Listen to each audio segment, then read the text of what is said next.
I became intrigued with Scott Ritter because I became aware that he was speaking out against the United States in favor of Iraq and Iran. And so I Googled his name and found this site right off the bat. And I'd like to make a mention about what I call a power vacuum in the Middle East. Um,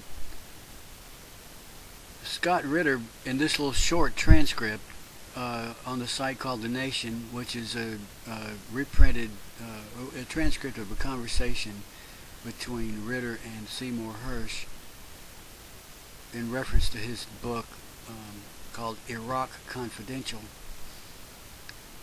basically makes 2 points.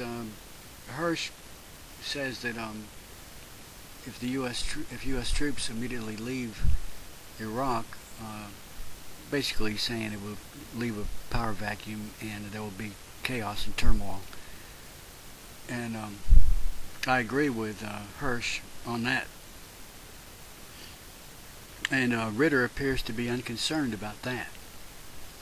His take is get out now, tell the insurgents, quote unquote, that we would like to have their permission to leave, and they will allow us to leave without killing any more of us. Seems to be his take.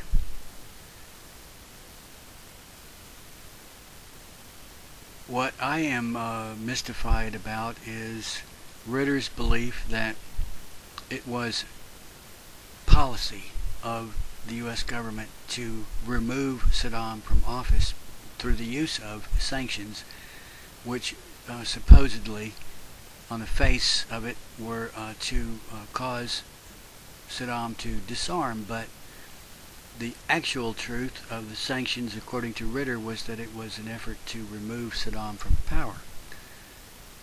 And he simply says that it was that James Baker, the Secretary of State under Bush Sr., and Bush Sr. himself both said publicly that the sanctions would stay in place until Saddam was gone. And they figured that if they put pressure on the Iraqi people, they would remove Saddam.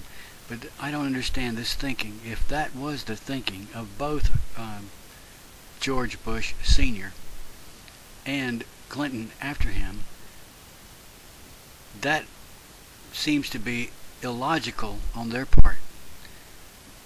It would indicate that they were unconcerned, unaware of the power vacuum that would be created by the removal of Saddam. Two things could happen. Somebody would replace Saddam who is just as bad or worse as Saddam, or the Iranians would invade and take over, which was their goal. That was their goal. That was the motive behind the Iran-Iraq war of the 80s. Iran was trying to annex Iraq.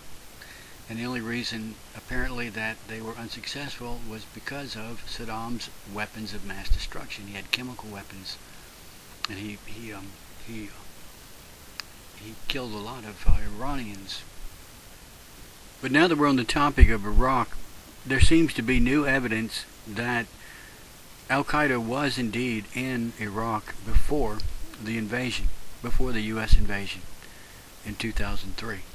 New evidence that you can find by going to this site that I discovered today, this channel on YouTube that I discovered today. I provide the link in the description. I recommend you click on it because it also shows evidence. This information comes from captured documents that have been translated. This new information comes from translated documents, captured documents translated out of Arabic.